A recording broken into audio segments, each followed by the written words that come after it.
connaît l'importance de la commande publique pour les entreprises insulaires en général et pour les entreprises bastiaises en particulier, bien évidemment. Donc un des objectifs majeurs, c'est bien sûr de réfléchir en termes de méthode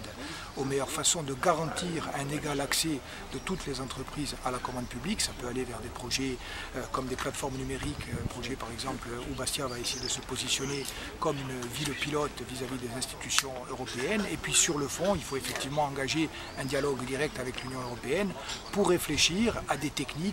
par exemple l'allotissement, par exemple l'insertion de clauses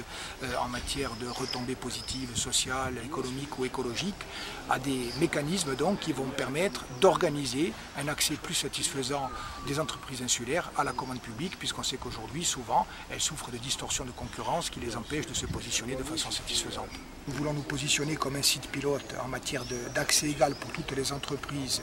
à la commande publique, pour organiser notamment une plateforme numérique qui permettrait de savoir exactement en temps réel ce que sont les offres en matière de marché public, mais également de renverser la perspective, c'est-à-dire que c'est les entreprises qui viennent proposer leurs produits et ce qu'elles peuvent faire, ce qui permet à la collectivité publique d'anticiper et de trouver le meilleur produit au meilleur prix. Nous sommes actuellement dans un cycle où l'État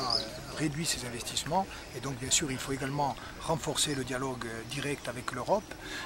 et notamment proposer des projets structurants qui permettront à des dispositifs comme celui mis en place actuellement par la Banque européenne d'investissement d'apporter des fonds en Corse. C'est un des objectifs de la réunion d'aujourd'hui. On a parlé récemment de la modernisation et de l'extension des infrastructures portuaires. Je pense que la BEI aura vocation à s'intéresser à ces programmes, qu'il s'agisse du projet du port de la Carbonite ou qu'il s'agisse de la modernisation et de l'extension du port actuel, et puis également en matière d'infrastructures de transport ferroviaire, routier, en matière de plateformes d'échange multimodales. Je pense qu'on est exactement dans le cœur de cible des nouveaux projets structurants que veut aujourd'hui financer la Banque européenne d'investissement.